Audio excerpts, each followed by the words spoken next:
Hello everyone, this is Pooja Sharma from Pooja Sharma classes. उम्मीद करती हूँ आप सब अच्छे होंगे। तो आज हम डिस्कस करेंगे यूपी टेट 2023 के लिए पर्यावरण को। पर्यावरण में हम टॉप 1000 क्वेश्चंस की सीरीज़ को लगा रहे हैं। टॉप 1000 क्वेश्चंस की सीरीज़ को हम कंप्लीट करेंगे। तो आप हमारे साथ जुड़ जाइए और अपनी तैयारी को बेहतर बनाइए। मैंने आपके सभी प्रीवियस ईयर क्वेश्चन पेपर हैं इनको कंप्लीट डिस्कस करा दिया है। मैंने 2011 से लेकर आपके 2022 तक के सभी प्रीवियस ईयर पेपर को कंप्लीट डिस्कस करा दिया है। तो आपने अभी तक इनको नहीं देखा है तो मैं लिंक आपको नीचे डिस्क्रिप्शन बॉक्स में दे दूँगी, तो आप वहाँ से देख सकते हैं। तो चलिए स्टार्ट करते हैं। आपको वीडियो पसंद आती है तो वीडियो को लाइक कर देना और अपने दोस्तों के साथ शेयर कर देना। चैनल को सब्सक्राइब नहीं किया है तो चैनल को सब्सक्राइब कर लेना और बेल आइकन को प्रेस कर लेना, जिससे आने वाली वीडियो का भी नोटिफिकेशन आपको मिल जाएगा। फ्री नोट्स के लिए आप टेलीग्राम चैनल से जुड़ जाइए, यहाँ पर आपको फ्री नोट्स मिल जाएंगे। यहाँ पर आपको, तो आपको यहाँ पर विजिट करना है। तो चलिए स्टार्ट करते हैं। क्वेश्चन नंबर आपका 1 आता है कि 1905 में बंगाल विभाजन किस वायसराय ने किया था? तो यह लॉर्ड कर्जन ने किया था। कब किया था? 19 जुलाई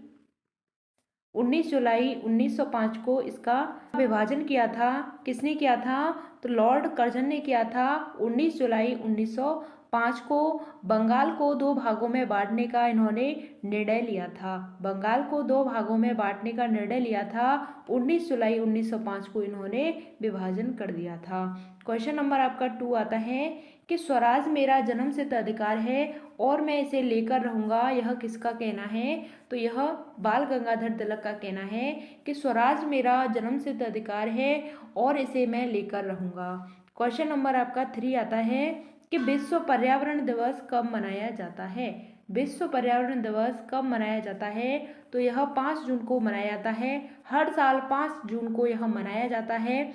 और यह कब से मनाना स्टार्ट हुआ था? तो 5 जून 1973 से इसको मनाना स्टार्ट कर दिया था और यह हर साल 5 जून को मनाया जाता है। क्वेश्चन नंबर 4 आता है कि बनारस हिंदू विश्वविद्यालय के संस्थापक कौन हैं?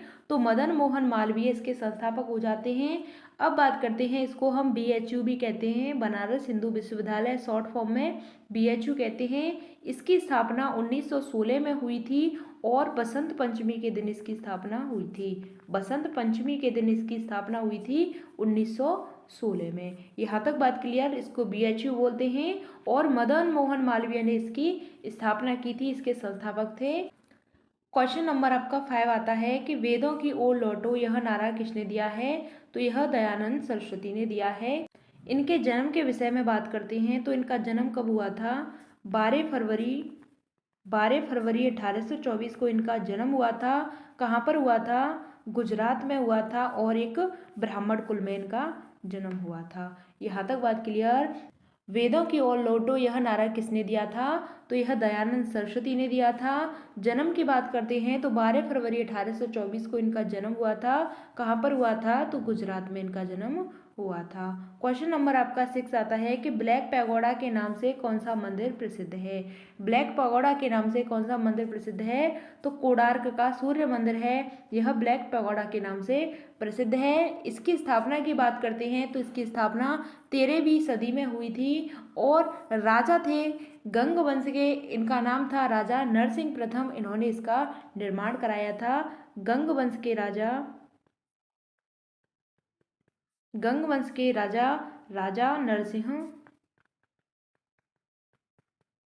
नरसिंह प्रथम ने इसका निर्माण किया था। यहाँ तक बात क्लियर? यानी कि इसको बनवाया था। कब बनवाया था? तो 13वीं सदी में।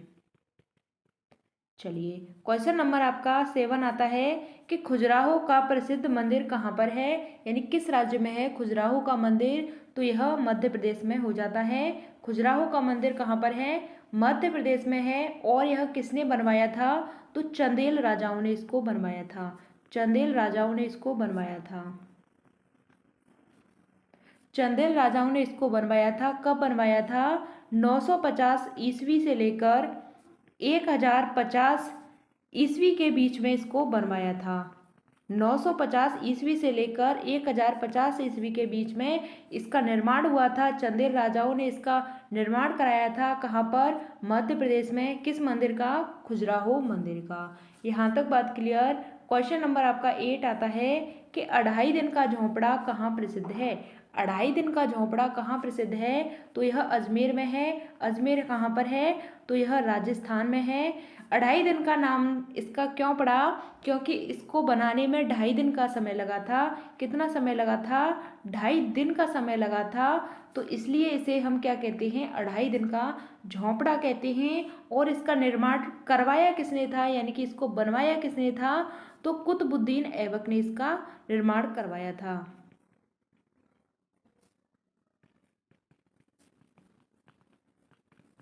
कुतुबुद्दीन ऐबक ने इसका निर्माण कराया था 2.5 दिन के झोपड़ा का, जो कहाँ पर है? राजस्थान में है। इसको बनाने में 2.5 दिन का समय लगा था। क्वेश्चन नंबर आपका 9 आता है कि दिलवाड़ा जैन मंदिर किस राज्य में स्थित है? दिलवाड़ा जैन मंदिर किस राज्य में है? तो यह दिलवाड़ा जैन मंदिर कहाँ पर है? राजस्थान में है। जिले की बात करते हैं तो जिला कौन सा होता है? जिला है आपका सिरोही। कौन सा जिला है? सिरोही जिला है यहाँ पर यह दिलवाड़ा जैन मंदिर स्थित है। और बात करते हैं इसका निर्माण किसने कराया? तो राजा वास्तुपाल और राजा तेजपाल नामक के 2 भाई थे। इन्होंने इसका निर्माण कराया था। इसका निर्माण कब कराया था? तो 1231 में इसका निर्माण हो गया था। क्वेश्चन नंबर 10 आता है आपका कि स्टैचू ऑफ यूनिटी भारत के किस राज्य में स्थित है? स्टैचू ऑफ यूनिटी भारत के किस राज्य में स्थित है? तो यह गुजरात में स्थित है। गुजरात की बात करते हैं तो यह गुजरात में स्थित है। और इसकी ऊंचाई की बात करते हैं तो इसकी ऊंचाई कितनी है? तो 182 मीटर इसकी ऊंचाई है। फीट में बात करते हैं तो 597 फीट इसकी ऊंचाई हो जाती है। यहाँ तक बात क्लियर। 597 इसकी फीट ऊंचाई हो जाती है। 182 मीटर इसकी ऊंचाई होती है। और यह गुजरात में है। और इसमें कौन सा स्मारक बना हुआ है? तो भारत के उप प्रधानमंत्री, यानी कि भारत के उप प्रथम प्रधानमंत्री और गृह मंत्री सरदार वल्लभ भाई को समर्पित यहाँ पर एक स्मारक बना हुआ है।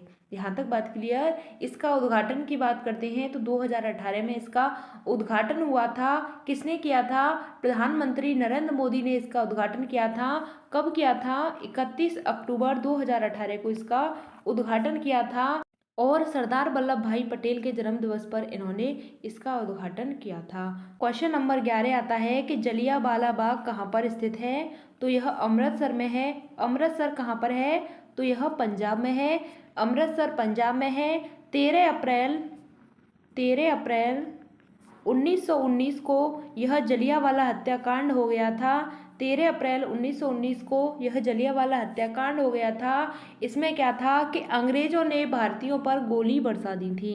अंग्रेजों ने क्या किया था? भारतीयों पर गोली बरसा दी थी। इसमें कई परिवार खत्म हो चुके थे, इसलिए इसमें कई निर्दोषों की जान जा चुकी थी। इसमें बहुत बड़ा यह अपने आप में हत्याकांड हुआ था। तो 13 अप्रैल 1919 को यह जलियांवाला हत्याकांड हुआ था। अमृतसर में हुआ था।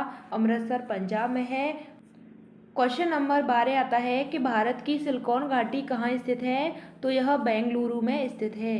भारत की सिलिकॉन घाटी कहाँ पर है? तो यह बेंगलुरु में है। क्वेश्चन नंबर आपका 13 आता है कि एफिल टावर कहाँ पर स्थित है? तो यह पेरिस में है। पेरिस कहाँ पर है? तो पेरिस फ्रांस में है। यह एफिल टावर फ्रांस में स्थित है। क्वेश्चन नंबर 14 आता है आपका कि तक्षशिला किस देश में स्थित है? तो यह पाकिस्तान में है। पाकिस्तान में है तक्षशिला। और यह विश्व का प्रथम विश्वविद्यालय भी है। विश्व का प्रथम विश्वविद्यालय है।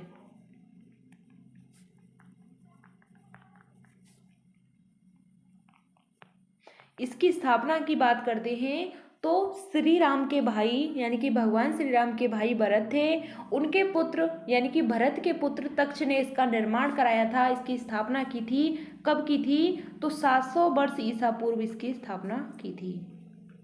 700 वर्ष ईसा पूर्व इसकी स्थापना की थी। और यह भारत का प्रथम विश्वविद्यालय था। कहाँ पर है? फिलहाल पाकिस्तान में है। क्वेश्चन नंबर 15 आता है आपका कि बुलंद दरवाजा का निर्माण किसने करवाया था?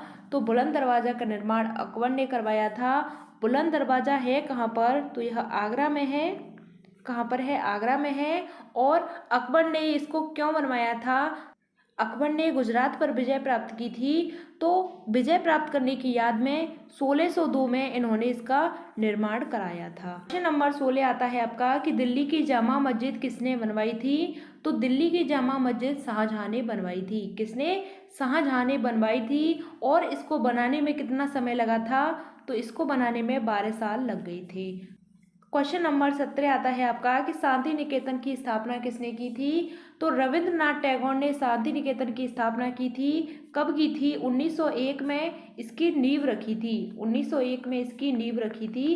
किसने? रविंद्रनाथ टैगोर ने। और बात करते हैं शांति निकेतन के अर्थ के विषय में बात करते हैं, तो शांति का वास। क्या था इसका अर्थ?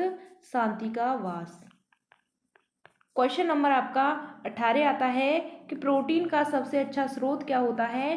तो प्रोटीन का सबसे अच्छा स्रोत होता है सोयाबीन। सबसे ज़्यादा सोयाबीन कहाँ पर मिलता है? तो मध्य प्रदेश में सबसे ज़्यादा सोयाबीन। क्वेश्चन नंबर 19 आता है कि जल में घुलनशील विटामिन कौन कौन सी हैं? तो जल में घुलनशील विटामिन बतानी है तो बी और सी हो जाती हैं। वसा की बात करते हैं तो वसा में घुलनशील कौन सी हो जाती हैं? ए, डी और ई और के। ए, डी, ई, के यह आपकी वसा में घुलनशील विटामिन हो जाती हैं। और जल में घुलनशील बी और सी विटामिन आपकी हो जाती हैं। क्वेश्चन नंबर आपका 20 आता है कि मनुष्य के शरीर के लिए ऊर्जा का स्रोत है। तो ऊर्जा का सबसे अच्छा स्रोत होता है कार्बोहाइड्रेट। क्या होता है?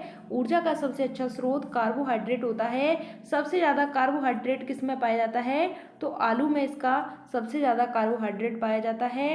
क्वेश्चन नंबर 21 आता है कि इंसुलिन की कमी से होता है। तो इंसुलिन की कमी से मधुमेह होता है। क्या होता है? मधुमेह होता है। क्वेश्चन नंबर 22 आता है आपका कि रेड डाटा बुक किससे संबंधित है? रेड डाटा बुक है यह किससे संबंधित हो जाती है? तो विलुप्ति के करीब जीव से संबंधित है आपकी red data book. Question number आपका 23 आता है कि ओजोन परत का ह्रास अधिकतम कहाँ पर हुआ है? तो ओजोन परत का अधिकतम ह्रास कहाँ पे हुआ है? दक्षिणी ध्रुव पर हुआ है। अब ओजोन परत के विषय में बात करते हैं तो यह किस मंडल में है? तो यह समताप मंडल में है।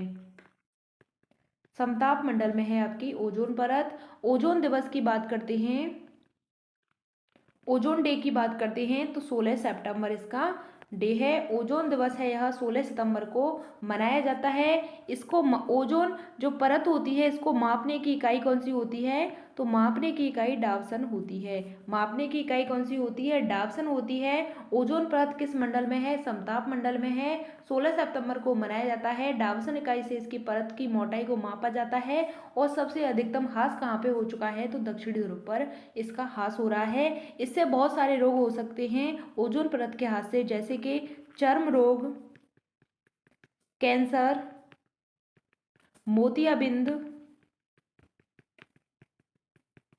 इससे यह रोग हो सकते हैं। और सनबर्न, सनबर्न। यहाँ तक बात क्लियर। क्वेश्चन नंबर 24 आता है कि रथ यात्रा उत्सव का आयोजन कहाँ किया जाता है? तो इसका आयोजन ओडिशा में किया जाता है। रथ यात्रा उत्सव का आयोजन कहाँ पे किया जाता है? तो ओडिशा में किया जाता है। क्वेश्चन नंबर 25 आता है आपका कि भारतीय ओलंपिक संघ की स्थापना कब की गई? तो इसकी स्थापना 1927 में की गई। अध्यक्ष की बात करते हैं तो इसके अध्यक्ष कौन थे? तो अध्यक्ष थे दोराबजी टाटा।